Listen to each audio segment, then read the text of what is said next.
Y bienvenidos, comenzamos hoy con la tripulación completa. Este hombre Zarpa el barco.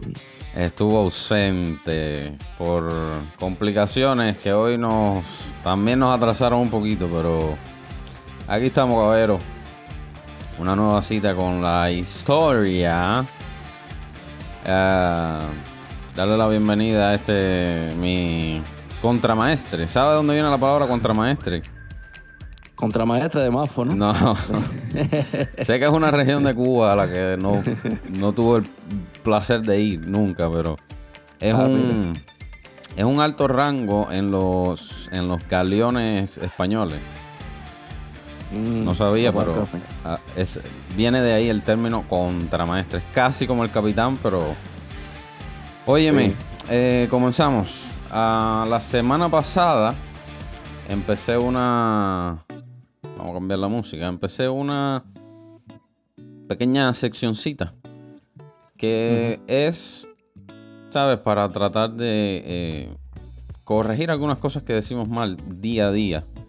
Y yo no sé, si yo puedo mejorar, yo prefiero mejorar y decir cosas que están correctamente. Entonces, hoy la palabra que siempre decimos mal, porque está mal dicha, es habemos. ¿Cuántas veces lo usamos, verdad? Habemos no se dice. Por ejemplo, habemos pocos hombres en el pueblo. Mal. Habemos 3 personas en la habitación. Mal. Habemos debe sustituirse por somos o estamos. Entonces, o somos pocos hombres o estamos 3 personas en la habitación. Nunca decir habemos. La semana pasada fue hubieron. Esta semana es habemos. El verbo haber es un poquitico complicado. Entonces, en un par de secciones, que no sé cómo llamarle, no sé, palabreo, no sé. Ya se me ocurrió algo. El verbo haber es complicadito para conjugarlo en plural, sobre todo, y en pretérito. Pero bueno. No, y seguramente lo habremos dicho muchas veces. Ahí estamos. Entonces, ¿ves? Ahí yo creo que yo lo uso bastante. Habremos, creo que no está mal, pero es un poco complicado a la hora de conjugarlo en pasado plural. Pero en un par de episodios más vamos a ver otros ejemplos del verbo haber conjugado mal en plural y entonces vamos a ver la regla al final. Entonces esto es básicamente no decir habemos, sino somos o estamos. Es el uso correcto de esta palabra. Y bueno, como te ausentaste el pasado, estás castigado hoy y vas a empezar. No que sea un castigo empezar, pero bueno. Bien, el tema que te traigo hoy lo titulé en esta clave: Jesús o Bar Kokhba. 2 Mesías, una verdad. Jesús o Bar Kokhba. Vamos a ver primeramente quién fue Bar Kokhba, ¿no? O la rebelión de Bar Kokhba. Es el tema que te traigo hoy.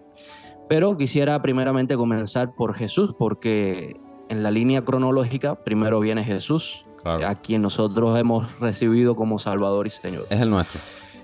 Sí. En Hechos capítulo 1, versículo 33, hay un pasaje donde los discípulos de Jesús les preguntaban al Señor: ¿restaurarás en este tiempo el reino a Israel?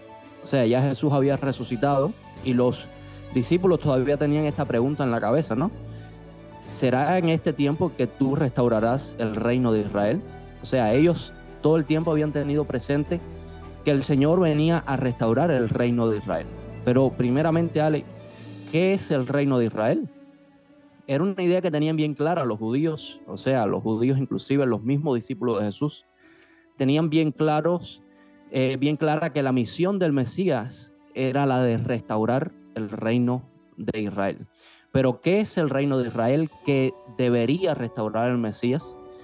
Para los judíos no cabía duda que el Mesías venía a restaurar este reino, pero este reino tenía ciertas características, el reino que restauraría el Mesías.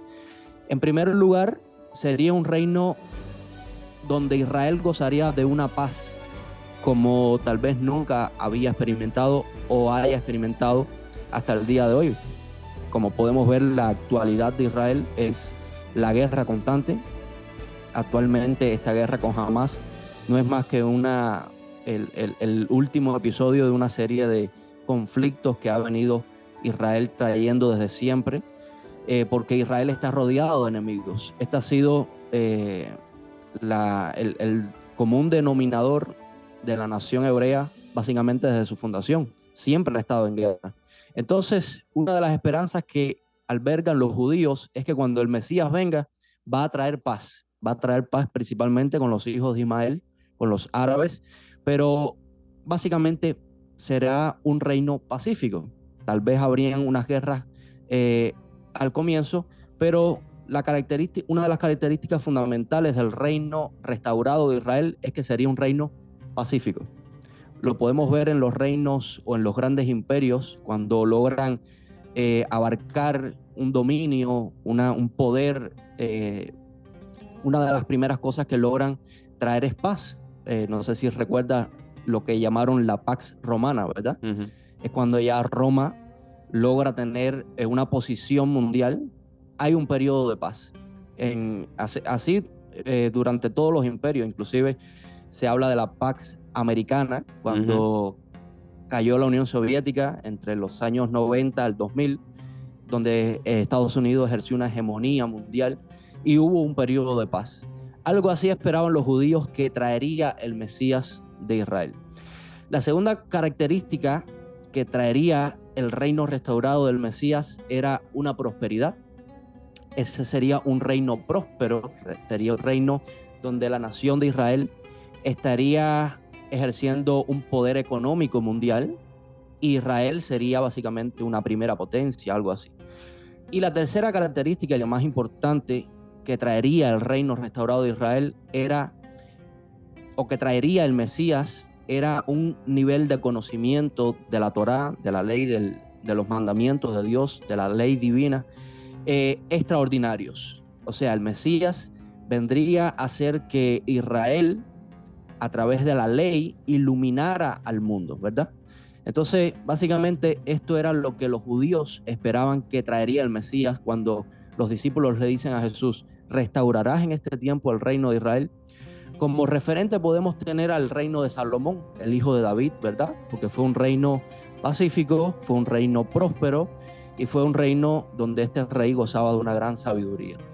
Por eso en algún que otro momento se le consideró a Salomón un Mesías, pero bueno, Salomón pasó, el reino fue dividido y una de las características que tendría también este reino es que sería eterno, un reino cuyos días no tendría fin. Ahora, Jesús comienza su ministerio y muchos lo ven como un potencial Mesías, como el hombre que tal vez traería o restauraría el reino de Israel. En Marcos capítulo 1, versículo 8 se describe cómo la multitud lo recibe en la entrada triunfal a Jerusalén como al Mesías. Uh-huh.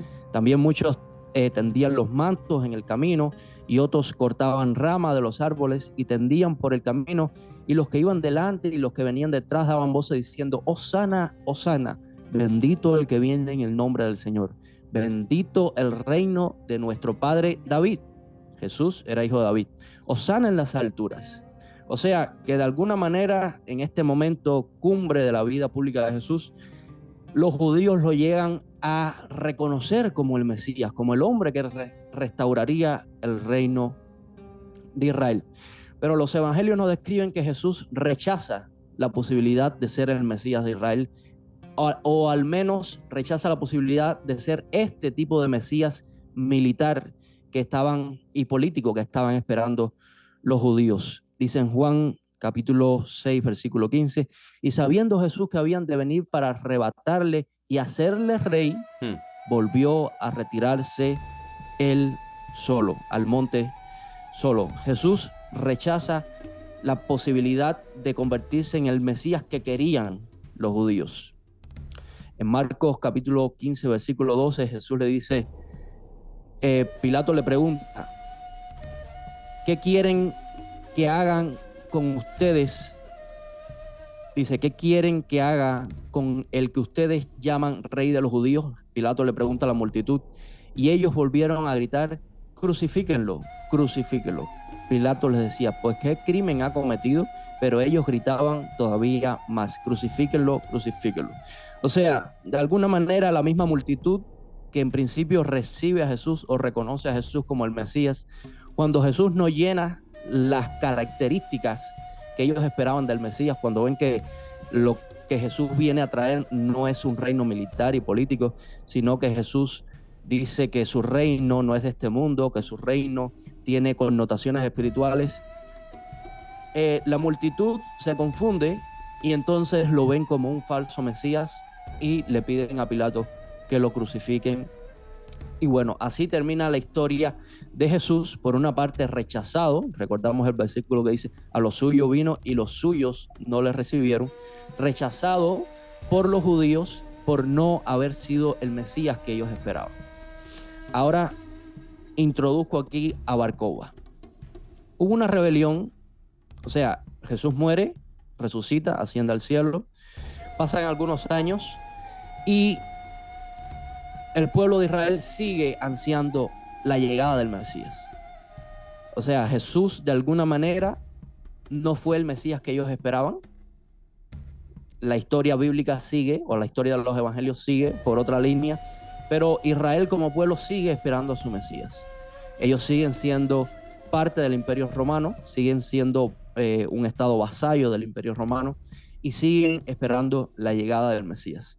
Ahora, en el 132 después de Cristo, ocurrió algo que cambiaría el curso de la historia, y es que los romanos intentan edificar un templo a Júpiter. Imagínense, un templo a un dios pagano en la provincia de Judea. Y esto desembocó en una rebelión que tuvo como caudillo a un líder judío llamado Bar-Kokhba. Comienza la rebelión, los judíos por todas partes comienzan a asesinar romanos y logran derrotar al Imperio Romano, y en un periodo de 3 años los judíos logran restablecer el reino de Israel, logran alcanzar su independencia desde el 132 hasta el 135. Simón Bar-Kokhba asume el título de Nazí o príncipe y 3 años dura este estado judío. Bar-Kokhba es el Mesías, sin duda. Para los judíos no hay duda que este hombre es el Mesías. Este hombre ha podido hacer lo que aquel Jesús, el Nazareno, no pudo hacer, que fue quitarse la bota del Imperio Romano de encima. Bar-Kokhba, el nombre Bar-Kokhba significaba estrella, y uno de los principales rabinos de Israel, llamado el Taná Rabí Akiva, lo asoció con el versículo de Números capítulo 24, versículo 17, que dice, descenderá una estrella de Jacob. O sea, una forma metafórica de llamar al Mesías. No hay duda, este hombre es el Mesías. Pero ¿qué sucede? Al cabo de los 3 años, el emperador Adriano reúne a las legiones de todos los confines del imperio y viene sobre Israel y acaba con el recién nacido Estado de Israel. 580,000 judíos murieron, o sea, 500,000 de judíos. Algunos historiadores catalogan esta masacre como un genocidio, ¿no? Porque se mataron judíos, pero por montones.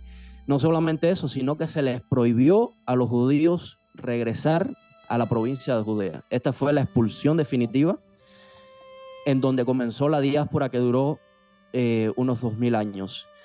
Se les prohibió a los judíos regresar a su nación, y Adriano también borró el nombre del mapa de Judea y lo reemplazó por Siria, Palestina. Aquí es donde... Yo iba a hablar de eso. Aquí, bueno, ya aquí termino yo casi. No, cambié porque te dije, me parece que nos vamos a pisar los temas. Vamos a ver más o menos de qué vas a hablar, y dije, no, voy por otro lado. Aquí es donde comienza el nombre de Palestina, en el año 135, cuando Adriano, llegando a la tercera rebelión de los judíos, ya está obstinado de los judíos, y barre con la nación, borra el nombre de la nación y comienza a llamar a esta región Siria Palestina. Bueno, en la tradición judía, el Talmud, por ejemplo, se refiere a Bar Kokhba como Ben Kusiba, un término derogatorio usado para indicar que era un falso mesías. O sea, como terminó aquello, ya los judíos terminaron por decir que Bar Kokhba era un falso mesías. Ahora, Ale, para ir terminando, ir concluyendo, ¿cuál es la conclusión que quiero terminar? Dije al principio, Jesús o Bar Kokhba, dos mesías distintos. O sea, Bar Kokhba de alguna manera llenó las expectativas del pueblo judío, pero no alcanzó restaurar el reino de Israel definitivamente. Y Jesús, aunque fue rechazado por los judíos, vemos que su reino se extiende hasta el día de hoy en una forma, como dijimos al principio, espiritual, en una forma mucho más abstracta, en una forma en que ya no se trata solamente de la nación de Israel como pueblo, sino que por la fe, dice Pablo, que todos hemos llegado a alcanzar ser parte de la nación, somos las ramas injertadas, ¿verdad? Isaías 9:7 dice, lo dilatado de ese imperio y la paz no tendrán fin sobre el trono de David. O sea, vemos que Jesús, aunque fue rechazado, hasta el día de hoy, 2000 años después, se le sigue adorando, se le sigue reconociendo como Rey de Reyes y Señor de Señores. Jesús les había dicho, mi reino no es de este mundo, Juan capítulo 18. Y en Mateo 24:14, Jesús profetizaba algo que se cumplió al pie de la letra. Este evangelio será predicado, el evangelio del reino de Dios, por todo el mundo, para testimonio de todas las naciones. Y exactamente así sucedió. Perfecto. Hasta aquí, Ale, el tema que te traía sobre Bar Kokhba y Jesús. ¿Por qué te digo que se iban a coincidir? Yo me iba a enfocar más al nombre de Palestina, de dónde había surgido, y es exactamente eso. Del 132 al 135, la rebelión esta, los romanos. Y entonces Adriano, fíjate lo que quiere decir Palestina. Palestina quiere decir tierra de filisteos. Fue una gran Eso burla. no lo sabía. Quiere decir tierra de filisteos. Fue la burla mayor a los enemigos acérrimos, siempre. Sí. Legendarios del pueblo eran los filisteos. Entonces, sí, mucho. Ahora, con todo lo que está pasando, mucho hablar de Palestina, y que los judíos son los invasores, pero aquí había una larga historia desde cuando Josué y la conquista en esta tierra que Dios le prometió. Entonces, no, y una de las falacias que siempre se utiliza es la idea de que los palestinos estaban primero. Claro, sí, los judíos son los ocupacionistas. Históricamente es un error. Históricamente, Palestina comienza a existir como consecuencia de que Judea deja de existir. Y de la expulsión de los judíos. Si te expulsan de un lugar es porque era tuyo, porque tú estabas ahí. Entonces sí, en estos tiempos, casi todos los temas que en un periodo ahora de tiempo van a estar influidos por lo que está sucediendo actualmente allá en Israel y toda esta guerra y todo esto, que no se sabe lo que va a pasar. Entonces, mi tema también viene por ahí. Quiero hablar acerca del surgimiento del Islam. Porque no es solamente geográfica y culturalmente que están chocando también religiosamente. Y el Islam es la principal. Entonces, el Islam, yo tenía entendido que, es decir, lo que yo pensaba era que era mucho anterior a lo que me he dado cuenta. Profeta Mahoma, supuestamente se le apareció el arcángel Gabriel y le dio una nueva revelación. Entonces esto sucedió alrededor del año 610 después de Cristo. Es decir, que ya había cristianismo, ya había, 600 años después de Cristo. Entonces este profeta vivía en Meca. A veces decimos la Meca. La Meca no es este domo que hay en Jerusalén, controlado por los islámicos. La Meca es una ciudad que está en Arabia Saudita. Entonces la Meca es donde el profeta Mahoma nació y es considerado el lugar más santo por los musulmanes. Entonces, alrededor del año 610, este hombre se sacó de la manga una nueva revelación y trató de comenzar a predicar esta religión. No tuvo mucho éxito, solamente en su grupo íntimo familiar pudo lograr algo. Entonces, ¿qué pasa? Él decide irse a la ciudad de Medina. Medina era un centro cosmopolita donde los judíos eran muy prominentes. Por supuesto, en negocios, en emprender, los judíos no se les puede, no hay quien les gane. Entonces, él se muda a Medina con el objetivo de ganarse a los judíos, porque los judíos tenían tanto prestigio que creía que ganándose a los judíos iba a ganar el prestigio de su propia gente. Y esto le iba a dar mucha más predicamento entre sus propios hermanos árabes. ¿Okay? Acuérdate que estamos hablando de Ismael y Isaac. De aquí salió todo. Entonces, ahora, Mahoma quiso asimilar esta nueva religión un poquitico para que los judíos se la pudieran tragar mejor. Entonces, hay varias similitudes. Él en los primeros años hablaba del pueblo del libro. El pueblo del libro, el libro es la Biblia, por supuesto, lo que es la Torá, el Antiguo Testamento, y el pueblo del libro eran los judíos. Entonces, se ve cierta amabilidad, cierta cordialidad de estos primeros escritos del Corán acerca de los judíos. Ahora, similitudes que él trató de más o menos de enmascarar por ahí. Los judíos no comen cerdo, los musulmanes tampoco. Los judíos oran varias veces al día, los musulmanes también. Los judíos ayunan en Yom Kippur, los musulmanes ayunan en Ramadán. Entonces, él trató de asimilar ahí. Pero los judíos le dijeron que ni Gabriel ni Gabriel, y le dijeron, no, eso no vuela aquí. Nosotros no queremos saber nada de ti. Entonces, y ahí mismo montó el berrinche. Ahí la emprendió contra los judíos. Entonces, entre los judíos no tuvo ningún predicamento, no alcanzó básicamente nada, pero entre los árabes sí. Entonces él comenzó a crecer entre los árabes. Ahora, cuando ya tuvo cierto poder, cogía con los judíos y pasó de ser un movimiento espiritual, una cosa religiosa, a ser un movimiento militar disfrazado de religión. Y entonces dijo, bueno, pues ahora ustedes van a saber quién soy yo. Entonces, estableció un impuesto. Es decir, los judíos o te mato, o te conviertes al Islam, o me vas a pagar un impuesto que se llamó la jizya.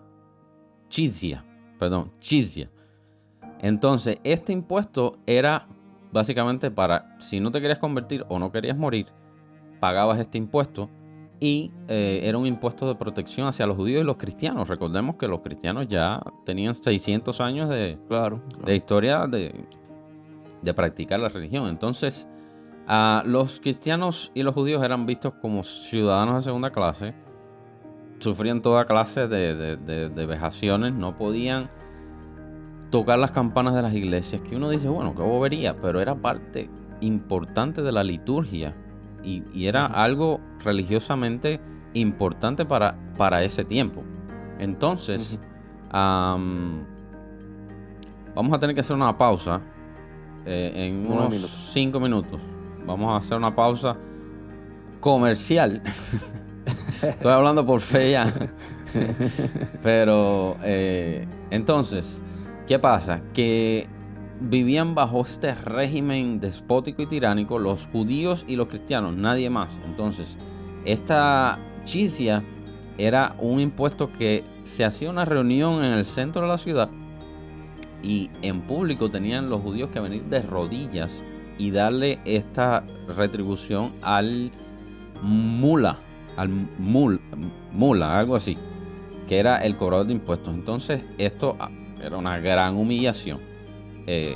Se les daba collares como una especie de recibo que lo tenían que tener puestos. Entonces esto ya era una identificación externa de que era judío o que era cristiano.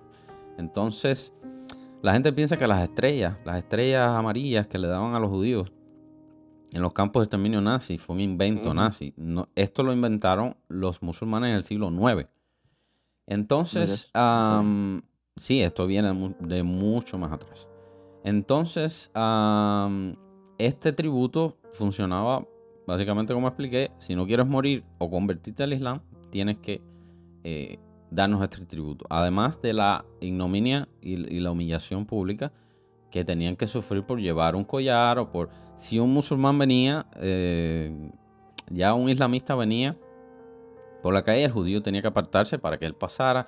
Eran considerados como estiércol. Había un término que se les daba que era neshis. Era básicamente caca. Y no podían cruzarse, es decir, porque entonces el musulmán se iba a contaminar por el judío o el cristiano. Vivían en condiciones terribles. Entonces, el Islam se expande y llega a Jerusalén y conquistan la ciudad. Y básicamente se extiende y traen consigo todas estas cosas. Entonces, en el año 1090, el Papa de Roma le dice a los cristianos: me parece que ustedes están muy cómodos aquí, que tienen todo y que nadie los persigue por ser cristianos, y allá en Tierra Santa los cristianos la están pasando bastante mal. Y de ahí salen las cruzadas. Las cruzadas. Entonces, las cruzadas fueron para liberar a los cristianos y judíos, que tampoco los judíos, que le caían muy bien a los cristianos, pero llegaban las noticias de las atrocidades. Y de ahí es que salen las cruzadas a liberar a Jerusalén del yugo islámico. Ahora, lograron liberar a Jerusalén por un periodo de 100 años, pero con esta gente eran gente de guerra. Y un sultán, no recuerdo si ese es el título, pero un tal Saladín reconquista Jerusalén. Y estamos hablando de aproximadamente en el 1090 comienzan, 100 años lograron, son unos cuantos años, hasta 1967. Desde aquel entonces Jerusalén no es liberada por el Estado de Israel. Entonces, son miles de años bajo el yugo y bajo todas estas cosas de tributo, sí, mil años. Entonces, Israel libera Jerusalén. Ahora, las cruzadas intentaron por 300 años más seguir tratando de liberar, pero es que era demasiado el poderío islamista sobre esta zona. Entonces, el Islam sigue en su expansión. Se expande hacia Europa, India, China, España. De hecho, Andalucía fue un intento. El nombre de Andalucía fue un intento de los islamistas por renombrar. Fíjate hasta dónde llegaron. España en un tiempo se llamó Andalucía precisamente por eso. Hoy es simplemente un área de España, pero llegaron lejísimo en España. Entonces, si yo te digo 11 de septiembre, ¿qué te viene a la mente? El ataque terrorista. Ok. No fue que se dieron las circunstancias ese día y dijeron, bueno, el 11 de septiembre tiene una connotación importantísima. En el año 1600, este imperio islámico tenía más extensión territorial que Roma, que el imperio romano en su pico de alcance. Entonces, para que más o menos veamos la inmensa expansión de esta gente. Ahora, ¿qué pasó? La batalla de Viena. Por favor, busquen la batalla de Viena. Es increíble lo que sucedió. Ya este imperio islamista estaban ya, bueno, de hecho, Viena, Austria, estaban ahí a las puertas de la ciudad y milagrosamente lograron resistir este embate. Ahora, el jefe que estaba a cargo de esta misiva, de esta expansión, para conmemorar el inicio de esta batalla, ejecutó a 30.000 cristianos que tenían cautivos. Te podrás imaginar qué inauguración.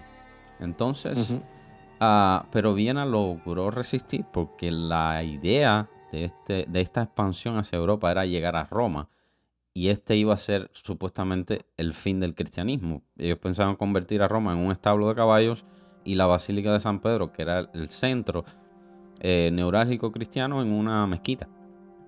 Entonces, si ellos hubieran pasado Viena, la historia hubiera sido muy diferente. Pero gracias a Dios, lograron resistir contra todo pronóstico.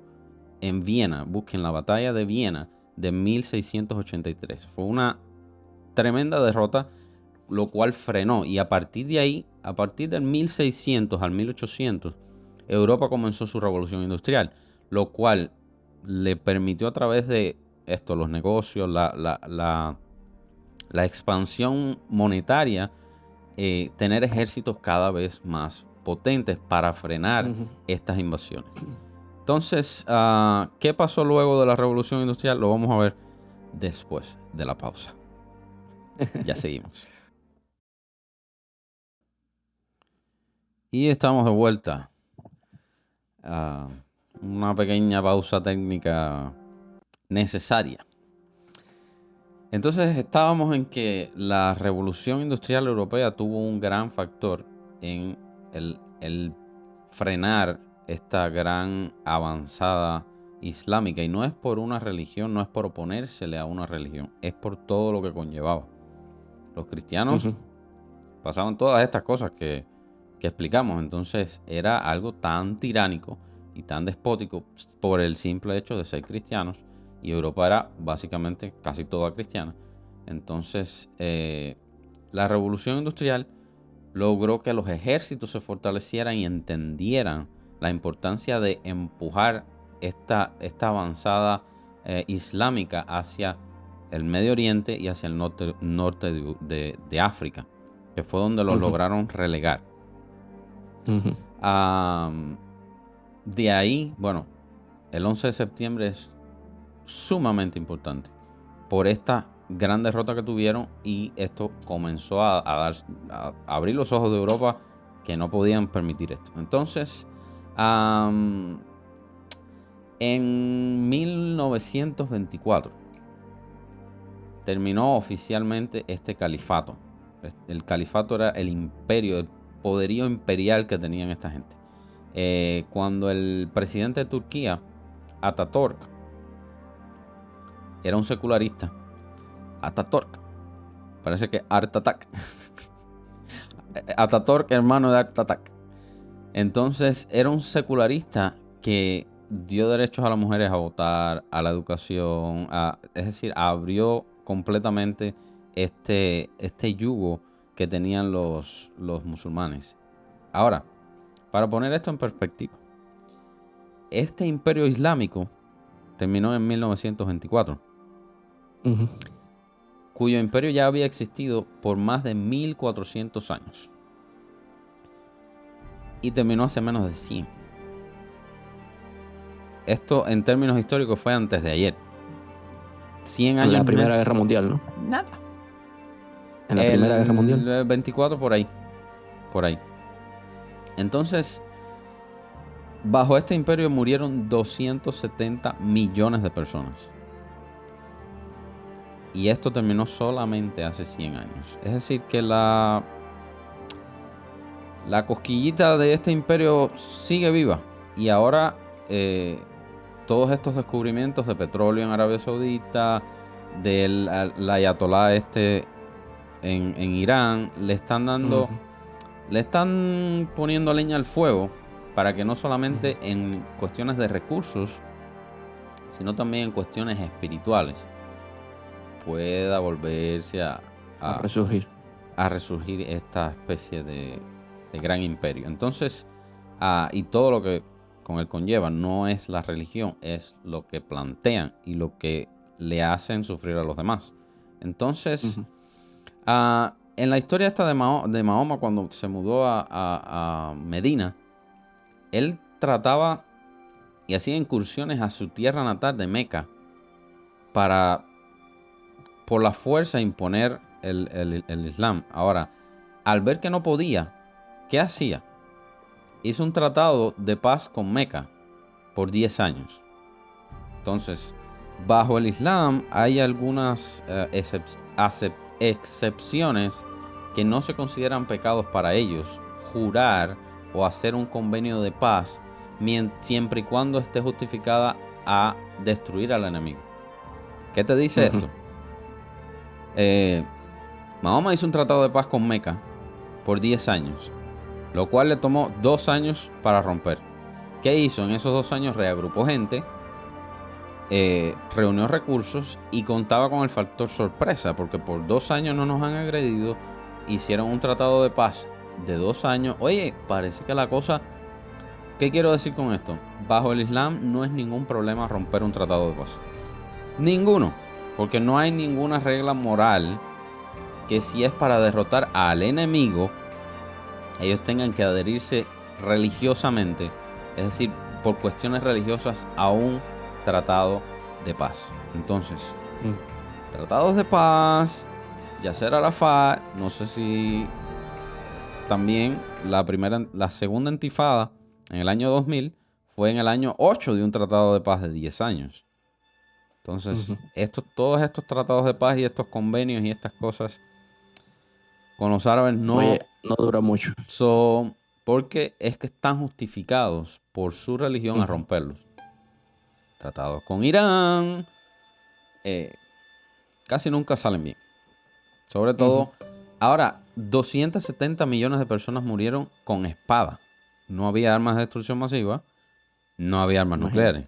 Entonces, estamos jugando con fuego y esto solamente terminó hace 100 años.